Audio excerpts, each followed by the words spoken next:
com o tema Trindade? Vamos ver, levanta a mão. Nós temos algumas pessoas, talvez 50%. Muitos nunca ouviram uma mensagem ensinando, uma pregação ensinando a respeito da Trindade, um tema essencial. Ela é basilar para a nossa vida cristã. Talvez, se você não entendeu ainda aquilo que é revelado a respeito da Trindade na palavra de Deus, você não tenha nem entendido a fé cristã. Então não é porque você nunca ouviu a pregação Trindade, que você nunca ouviu a respeito da Trindade numa pregação. Pode ter sido abordado de várias maneiras isso, mas especificamente, talvez não. Isso acontece por alguns motivos. Talvez hoje em dia, o principal motivo para os pregadores, e eu me incluo nisso, não falarmos a respeito da Trindade, seja porque é um tema difícil. Um tema muito difícil de se entender, muito mais ainda de se explicar. Então é um tema muito difícil. Um dos outros motivos é que hoje em dia a nossa preocupação, estou generalizando aqui, me colocando no meio, a nossa preocupação como pastor, como pregador, como evangelista, hoje em dia está muito mais para ganhar seguidores. Está muito mais para termos palavras de efeito, palavras de afirmação, autoajuda. De uma maneira que temas importantes e doutrinários já não são mais abordados. E o tema Trindade principalmente, porque não é esse o propósito. Mas o propósito da Trindade é elevar você ao lugar mais alto de adoração que existe e que seja possível por um ser humano chegar. O propósito do estudo e da pregação a respeito da Trindade é fazer com que os seus olhos brilhem novamente pelo Pai, pelo Filho e pelo Espírito Santo. Não é de se espantar que a maioria das igrejas tem ênfase em uma das pessoas da Trindade, como se elas fossem colocadas em concorrência. Então algumas mais, vamos dizer assim, tradicionais, vão trazer uma ênfase ao Pai. Algumas talvez mais modernas, visando a graça barata, aquela graça de facilidade, visa Jesus, o sacrifício dele. E algumas mais animadas e encorajadas pelo poder e ação do Espírito Santo na igreja, do poder de Deus na igreja, enfatizam a pessoa do Espírito Santo. De maneira que a gente coloca em concorrência, como se, por exemplo, a palavra fosse diferente do Espírito Santo. Então nós precisamos entender que quando nós estudamos esse assunto a respeito da Trindade, essas três pessoas, elas não se misturam, elas não se confundem, elas são pessoas distintas, mas também não podem ser separadas. Então pensar em o que é mais importante, Jesus ou o Espírito Santo, o Pai ou o Espírito Santo, o Pai ou o Filho, é na verdade uma heresia, é na verdade um erro de entendimento da palavra de Deus. Os três caminham em amor eterno, em sujeição eterna e em vontade igual eterna, juntos. O que nos leva a refletir sobre a nossa vida como comunidade. Porque o nosso Deus vive em comunidade desde toda a eternidade. O Pai, o Filho e o Espírito Santo. De maneira que eles não precisam de nada nem de ninguém. Eles são suficientes em si. Então esse tema, ele tem esse propósito maravilhoso de te elevar às alturas, de despertar o teu coração, o teu amor, as tuas emoções. Gente, isso é um assobio? O que é isso? O ar está cantando, o ar está adorando agora. Achava que era só a criação, O ar também está adorando. Então esse tema maravilhoso é importante para nós. Mas como esse tema é muito extenso, ele é um tema muito grande, nós não conseguimos trazer ele em apenas uma pregação. Então por isso ele será dividido em subtemas. Nós vamos abordar ele em vários temas. E o tema de hoje, a respeito da Trindade, é o Shema. Não sei se você já ouviu falar, o Shema é uma palavra usada na cultura judaica e na religião judaica. O Shema é um resumo a respeito de quem Deus é. Quando Moisés recebe a revelação, quando Moisés... Gente, aqui olhe para mim. Look for me. Para mim. Isso, muito bem. Quando Moisés, ele recebe a revelação dos 10 mandamentos, o que se inicia os 10 mandamentos é o Shema. O Shema está em Deuteronômio, capítulo 6, versículo de número 4. Então, se você trouxe a sua Bíblia, abra ela aí. O Shema é tão importante para os judeus que até hoje eles recitam 2 vezes ao dia o Shema. 2 vezes ao dia eles vão recitar o Shema e os 10 mandamentos. É a célula máter da fé judaica e até hoje eles a recitam. Então olha o que o texto vai dizer em Deuteronômio capítulo 6, versículo 4. Ouve Israel, o Senhor nosso Deus é o único Senhor. Ficou fácil, né? Vamos recitar juntos? Eu vou falar, os irmãos repetem para ficar bonito. Ouve Israel, o Senhor nosso Deus é o único Senhor. Esse é o famoso Shema. E o texto, né? Shema em hebraico significa ouve. Essa primeira palavrinha que você está vendo aí, ela é Shema. Ouve, escute. Escute, preste atenção, dê ouvidos, dê atenção. O Senhor, o nosso Deus é o único Senhor. Essa fórmula do Shema traz o nome que foi revelado para Moisés, que é o nome de Deus. Quando Moisés pergunta, Senhor, quando me perguntarem quem me enviou, o que direi? O Senhor, ele diz exatamente isso, né? Eu sou o que sou, eu sou Yahvé. E o judeu, para não ficar pronunciando o nome de Deus em vão, o chama de Adonai. É uma fórmula judaica. Eu não vou exemplificar ela aqui para você, mas ele é chamado de Adonai, de Yahvé. Esse é o nome próprio de Deus. Então o Pai, o Filho e o Espírito Santo têm nome. O nome do Pai, do Filho e do Espírito Santo é Yahvé. É Jeová. E essa palavra impronunciável no Antigo Testamento, ela é formada por apenas consoantes. É um Y, um H, um W e um H, que foi traduzida por Yahvé. Então, pensando nesse texto, que Deus é o único Deus e o único Senhor, né? O nosso Senhor é o único Deus verdadeiro, desperta algumas perguntas no meu coração e talvez no seu também, quando pensa a respeito de Deus. A primeira pergunta que vem na minha cabeça é: como pode Deus ser 3 e 1 ao mesmo tempo? Como pode Ele ser 1 e 3 ao mesmo tempo? Uma outra pergunta que surge quando eu penso na Trindade é: como pode Deus eterno, pré-existente, autossuficiente, ter um filho? E um filho humano e Deus ao mesmo tempo? Gente, isso é muita loucura. É muito complexo, é muito elevado. É por isso que o Senhor, quando nós estudamos esse assunto, Ele nos pega no colo. E Ele nos mostra primeiro a nossa insignificância.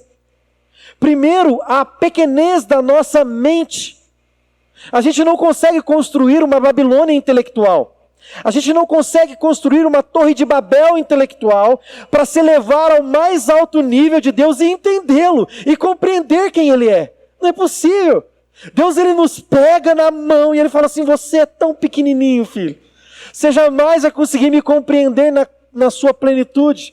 Não é à toa que a vida eterna é isto, que conheçamos a Ti, o único Deus verdadeiro, e ao Teu Filho Jesus, a quem enviaste. Nós vamos passar a vida eterna inteira tentando entender quem Deus é, nos alimentando, sendo elevado a esse lugar de adoração tão elevado, tão alto, e não vamos nos satisfazer completamente. Nós vamos passar a eternidade nos alimentando. Então essa é uma pergunta que vem ao nosso coração: quem esse Deus é?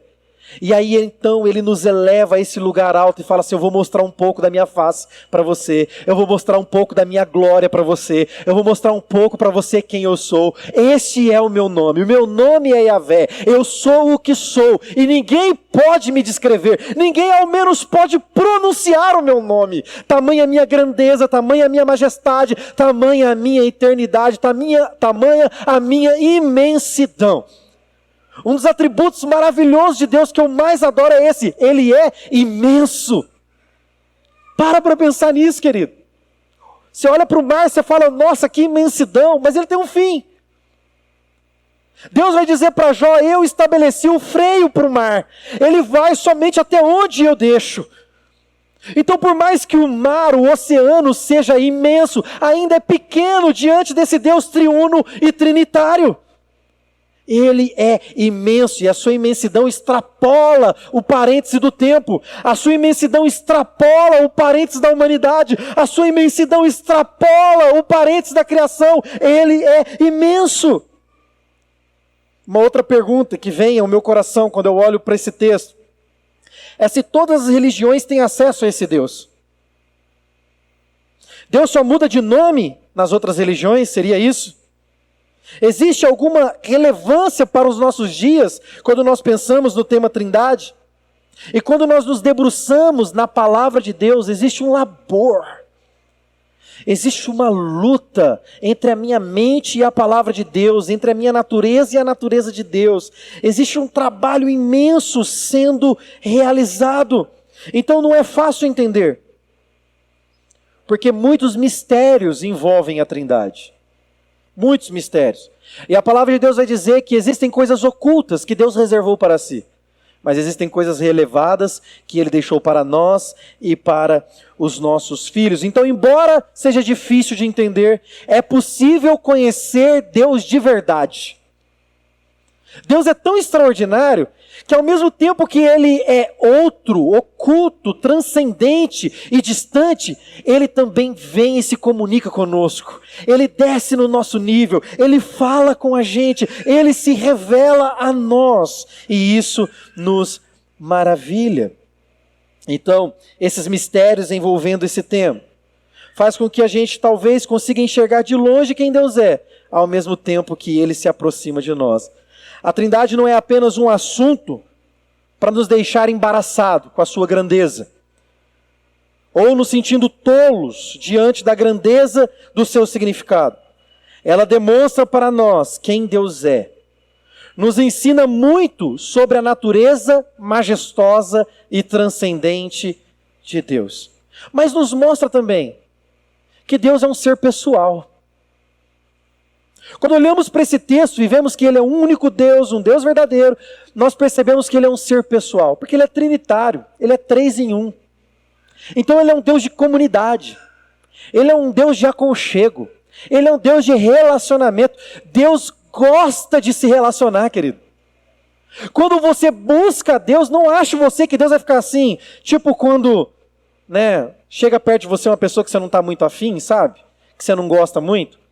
Ou quando vai ter aquele churrasco de família e de repente você sabe que aquele cunhado chato vai estar lá, aquela cunhada chata vai estar lá, aquela sogra, minha sogra está aqui, sogra, é só um exemplo, tá? Aquela sogrinha chata, você não é chata, sogra, você é maravilhosa.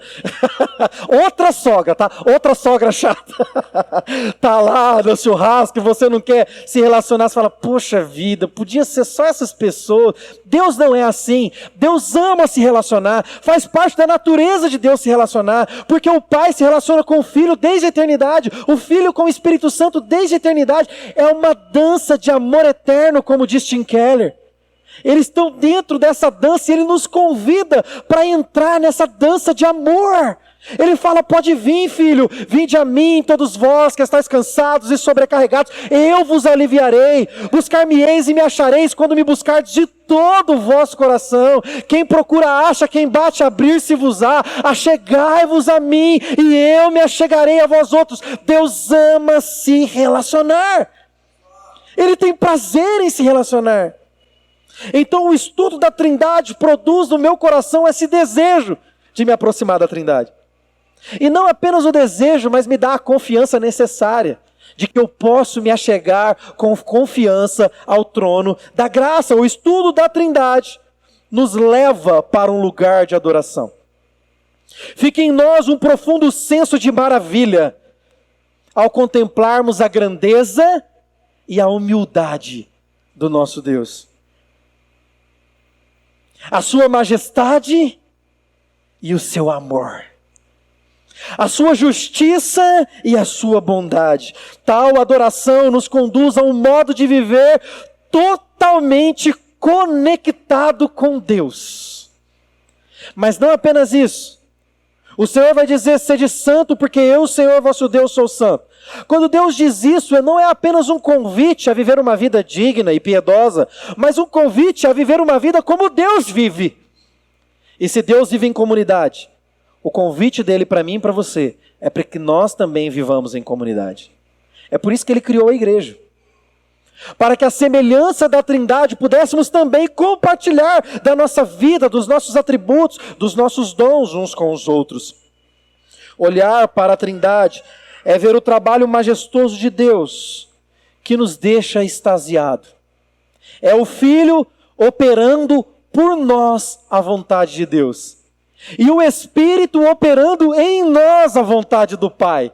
E o Pai vendo maravilhoso e extasiado. E glorificando o Filho e o Espírito eternamente. Olha que coisa maravilhosa. Nós participamos dessa dança. Jesus opera por nós a vontade do Pai. O Espírito opera em nós a vontade do Adonai, do Yahvé, desse Deus extraordinário. Jeremias diz melhor do que nós, né?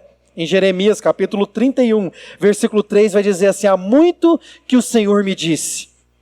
Que texto maravilhoso. Porquanto com amor eterno te amei, e com benignidade te atraí para mim.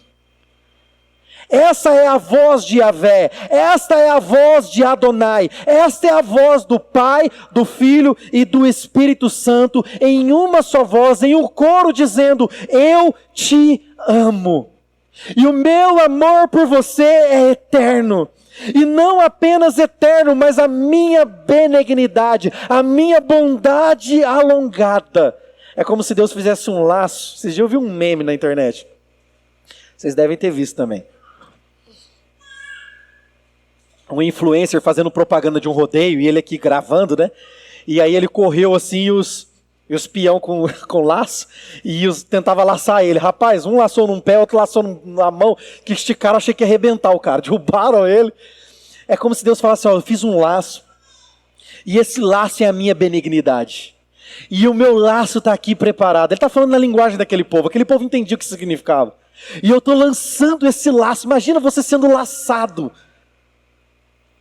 É um laço de amor eterno, é um laço de benignidade, é um laço de bondade, é um laço que extrapola a nossa mente finita e limitada. Ele te ama. Esse Deus extraordinário te ama. Agora, respondendo uma das perguntas que eu fiz lá em cima, existe relevância para nós o tema da Trindade? Bom, obviamente a resposta é sim. Porque Trindade é o nome que o cristão deu para Deus. É o nome dele. Veja, se nós queremos entender uma cultura, vamos pegar como exemplo a cultura americana. É impossível conhecer a cultura norte-americana sem conhecer a língua norte-americana. É impossível entender a cultura japonesa sem entender a língua japonesa, porque é a maneira como aquela cultura se expressa, é a linguagem. E a linguagem da fé cristã é a Trindade. É impossível compreender o cristianismo sem compreender a Trindade. Lembre-se, há mistérios envolvendo, você não vai compreender completamente, mas há coisas reveladas que nós podemos entender, porque a Trindade é a língua na qual a verdade cristã é falada. Nós cremos que 3 pessoas distintas partilham de uma só natureza divina. Olha esse desenho aí. Esse desenho exemplifica bem, né? É como se nós tivéssemos aqui o Pai, o Filho e o Espírito Santo. E aqui no meio nós temos a conexão. Nós temos aqui a natureza divina, de maneira que o Pai não é o Filho não é o Espírito, e nenhum é o outro. Mas eles têm a mesma natureza, a natureza divina. Eles partilham da natureza. Para usar um termo teológico, eles são consubstanciais. Difícil, né? Se de um lado não podemos compreender completamente isso, de outro podemos compreendê-lo verdadeiramente. Porque ele decidiu se revelar por meio de Jesus. Certa vez, um dos discípulos de Jesus chegou: Senhor, mostra-nos o Pai. A resposta de Jesus: há quanto tempo tenho caminhado com vocês? E vocês me pedem, mostra-me o Pai? Aquele que vê a mim, vê o Pai, e aquele que vê o Pai, vê a mim. Ele se revelou plenamente em Jesus Cristo. Então o Shema, o Senhor nosso Deus, é o único Senhor. É maravilhoso por vários motivos. E pensando a respeito desse nome de Deus, Yahvé. Lembre-se, se alguém perguntar para você: que Deus você acredita? Yahvé, é o nome. Quando perguntaram para ele qual era o nome dele, ele disse: Yahvé, é o nome próprio de Deus. Não é como um nome, vamos dizer, uma marca patenteada cósmica.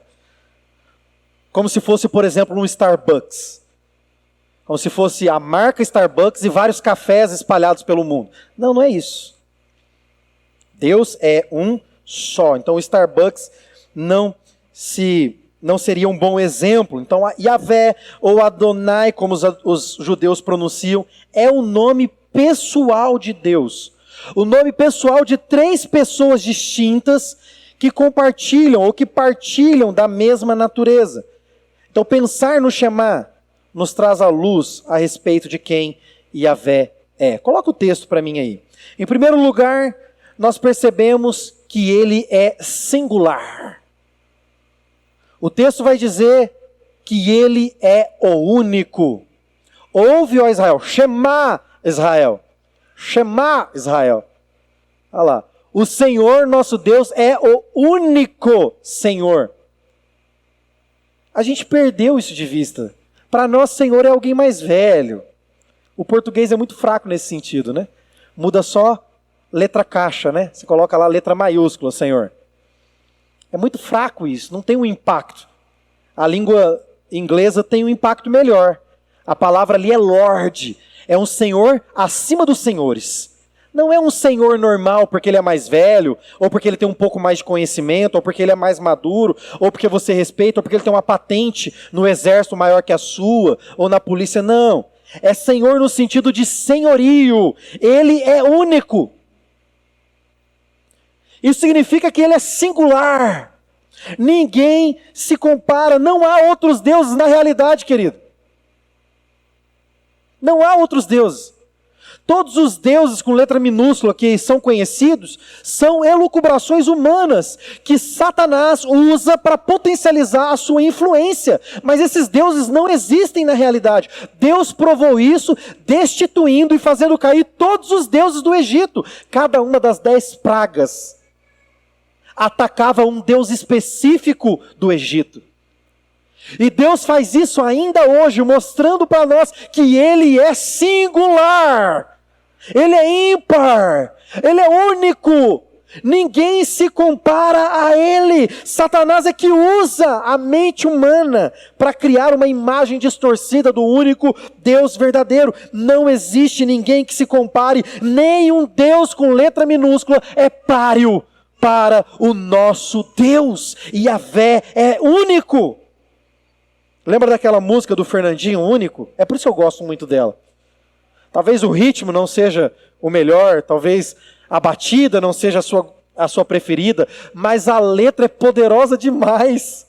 Único, tu és o único, incomparável na minha vida, não tem ninguém, tu és único, único, único. Ele é singular. Pensa na segurança que isso nos traz. Traz muita segurança. Isso é maravilhoso. Saber que sou cuidado pelo único dono de todo o poder. Ninguém tem poder a não ser Ele. Ninguém se move a não ser pela vontade dEle. Veja, ninguém pode fazer nada com você se Ele não permitir. Você está seguro nas mãos dEle. Isso é maravilhoso. Eu lembro que quando eu era criança, adolescente, eu tinha uma segurança, eu sentia uma segurança na escola. E por ser menino, né, não sei as meninas, né, mas menino normalmente é desafiado na escola, acontece isso, né? Sempre tem alguém desafiando. Embora eu não tenha sido criado com a avó, eu sempre fui meio molão assim. Eu lembro que quando eu comecei a treinar, meu pequeno treino de 2 semanas, comecei a treinar kickboxing. A primeira vez que eu vi uma mão vindo em direção ao meu rosto foi lá. Eu nunca tinha visto isso. Talvez você já tenha levado um supetão na cara ou tenha dado um soco em alguém. Eu nunca fiz, nunca dei soco, nunca levei soco. E ali o primeiro soco que uma menina deu em mim, eu já arriei já. Eu arriei. Saí com a testa lisa, sabe essas franzinhas que eu tenho aqui? Sumiram, a testa chegou a inchar, nunca levou um soco na testa. Ficou lisa a testa e era de luva, protegida. Era eu mesmo que estava me batendo aqui. Então, quando eu era criança, eu tinha medo de entrar em briga. Eu era medroso, né? Então, não me metia nessa. Mas eu tinha uma segurança. E qual era a minha segurança? Eu tinha um primo mais velho. E esse primo mais velho era o meu defensor. Então eu tenho uma história muito legal para contar. Uma vez um rapaz chegou, um menino, né? Tudo criança. Eu estava comendo um salgadinho. Gente, eu vim de família humilde. Para mim comprar um salgadinho era muito difícil. Não era fácil eu ganhar dinheiro para comprar o salgadinho. Não era. E era o Skinny, gente, da Mabel naquela época. Eu não sei. Nossa, era gostoso demais aquele negócio. E aí eu comprei o Skinny, eu estou no bebedouro. Eu lembro da cena, eu lembro do bebedouro. Eu lembro do rapaz. Ele me tomou meu Skinny, gente. Pensa que tristeza. Ele tomou o Skinny meu. E o que eu fiz? Eu tinha uma segurança. Eu corri no meu primo, o meu defensor, o meu guardião. Eu corri até ele e contei para ele. Falei, fulano tomou o meu Skinny. Me mostra quem foi. Oh. Eu mostrei quem foi, ele foi lá, né? Bateu no menino, essa parte eu podia pular, mas é verdade. Deu um supetão no menino, não mexe com meu primo. Você vai comprar outro salgadinho para ele amanhã. E eu ganhei outro salgadinho, viu, gente? Pensa que eu não ganhei, não. Eu me sentia protegido. Eu me sentia seguro porque eu tinha para quem pedir socorro. Eu tinha a quem recorrer. Eu tinha para quem gritar. Eu tinha um herói naquela época, ele era o meu herói naquela época. Ele cuidava de mim, ele me protegia quando eu precisava. Então, em situações como esta, eu corria até ele, gritava para ele, chorava para ele, pedia socorro para ele. Ele nunca me deixou na mão. Ele ia até quem quer que fosse, me defendia. Mas nem sempre ele estava na escola. Ou nem sempre ele estava disponível, às vezes estava na aula. Então, esta era uma falsa sensação de segurança. Não era uma segurança plena, total. Mas a segurança que este Deus te dá e me dá é uma segurança verdadeira. Jesus certa vez disse, o meu Pai me deu vocês. E eu tenho vocês nas minhas mãos. E ninguém pode tirar vocês daqui. Gente, que é isso? Que extraordinário! Que poderoso, que glorioso, eu estou seguro, de sorte que ainda todo mal que vem sobre mim não é mal, mas é a vontade de Deus me levando para mais perto dEle. Quando você olha para a Trindade, quando você olha para o texto Shema, te convidando, te chamando a ter esse Deus singular, que te protege, que te guarda, isso te dá segurança. Isso te protege. Ele nunca te deixará na mão. Olha o que o Salmo de número 121 vai dizer. Eleva os meus olhos para o monte. De onde me virá o socorro? O meu socorro vem do Senhor, o único Senhor que fez os céus e a terra. Ele não permitirá que os teus pés vacilem. Ele não dormitará, aquele que guarda você não descansa, é certo que não dormirá, não dorme o guarda de Israel, o Senhor é quem guarda você, o Senhor é a sombra à sua direita, de dia não lhe fará mal o sol, de noite não lhe fará mal a lua, o Senhor guardará você de todo mal, guardará a sua alma, o Senhor guardará a sua saída, guardará a sua entrada desde agora e por toda a eternidade. O Senhor te guarda. É maravilhoso esse texto. Eu estou seguro. Ele é único, incomparável, inigualável. Ninguém é páreo, gente. Ninguém fica de pé diante de Deus. Até mesmo os querubins e os serafins, diante dele adorando eternamente, precisam cobrir a sua face, precisam cobrir os seus pés, precisam ficar voando para onde quer que ele vá. Ninguém faz movimento para Deus entrar, é Deus quem movimenta as águas, é Deus quem movimenta a sua vida, porque ele é único. Lembra quando você aceitou Jesus? Qual é a nossa oração? Eu reconheço a Jesus como único e suficiente, Lorde, Senhor dos senhores e Salvador. Ele é único. Segunda verdade que eu aprendo, nós estamos caminhando para o fim, é a unicidade. Deuteronômio 4, lá para o versículo 35, vai dizer isso melhor até do que o texto do Shema. Só o Senhor é Deus. A triunidade de Deus nos dá uma segurança ainda maior que a sua singularidade. A unicidade nos dá uma segurança maior do que a sua singularidade. Porque diferente de um casal, tá aqui o Lucas e a Ana vão ter o bebezinho daqui um pouco, né? Nasce qualquer hora aí. Vai nascer com saúde, em nome de Jesus. E quando tiver maiorzinho, pode ser que aconteça, talvez seja só na minha casa, de vocês isso não acontece, que o filho chega e pede uma coisa para o pai. E o pai diz não. O que ele faz? Muitas vezes, não sempre, procura a mãe. Vai que a mãe dá uma resposta diferente. Qual é o desejo do pai e da mãe? Nunca se contrariar. Pelo menos é o que se espera de um casal, né? A ideia é que o pai fale a mesma língua que a mãe. Mas nem sempre é possível. Às vezes o pai não sabe que a mãe disse não. Ou a mãe não sabe que o pai disse não. E para ela, naquele momento, aquilo não tem importância. Ele diz o contrário, ele diz sim. No caso de Deus Pai, Deus Filho e Deus Espírito Santo, isso jamais vai acontecer. Porque a vontade do Pai é a mesma do Filho, a vontade do Filho é a mesma do Espírito Santo. Isso também nos dá muita segurança.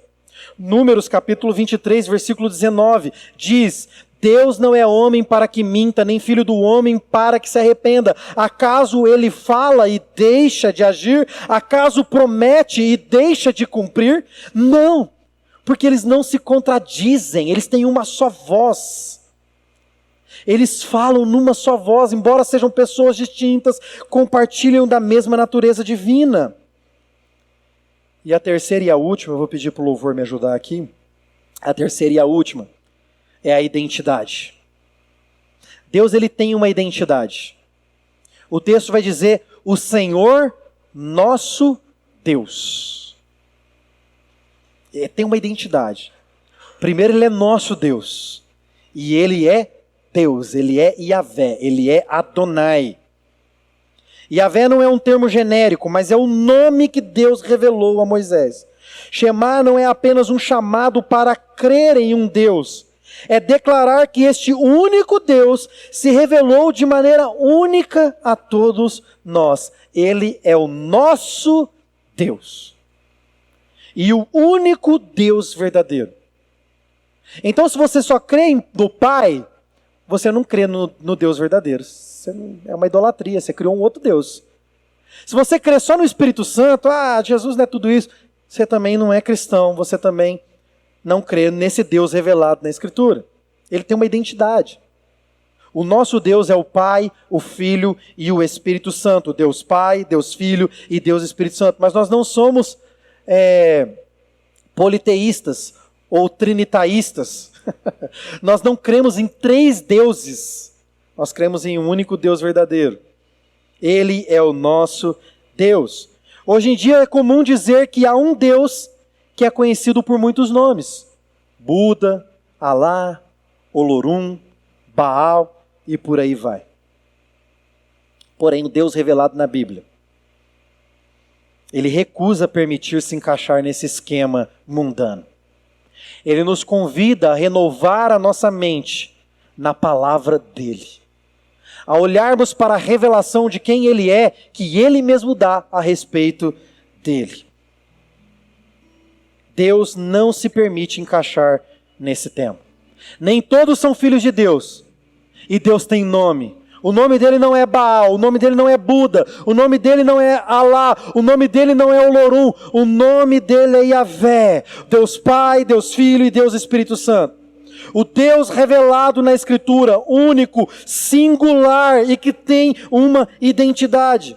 E se você não tem esse Deus como único Senhor, hoje é dia de você se consertar com Ele, de você se entregar para Ele, de você olhar para Ele. Eu quero convidar você a curvar sua cabeça, porque eu vou orar por você. Que essa palavra te anime, te encoraje. Que essa palavra possa elevar o seu espírito a um lugar de adoração que você nunca esteve. Que você diga: Adonai, Deus Pai, Deus Filho, Deus Espírito Santo, eu te adoro, eu te exalto. Pai, eu te exalto porque a tua vontade me atraiu. Jesus, eu te exalto porque a tua obra me conectou novamente a ti. Espírito, eu te exalto, porque o Senhor me capacita a aceitar estas verdades, o Senhor me empurra para mais perto de ti. Pai de amor, Deus da eternidade, nós colocamos diante de ti o coração de cada um desses teus filhos que aqui estão. Pedimos a tua bênção sobre nós, Senhor. Nos capacita, nos anima, nos encoraje. Nos coloque, Senhor, na direção certa, para que possamos caminhar em novidade de vida. Coloque em nossos lábios um cântico novo, e nos faz, Senhor, adorar ao Senhor por quem Tu és. Nós te exaltamos, o único Deus verdadeiro, Deus Pai, Deus Filho e Deus Espírito Santo. A Ti a honra, a Ti a glória, o louvor e a majestade. Amém. Amém e amém.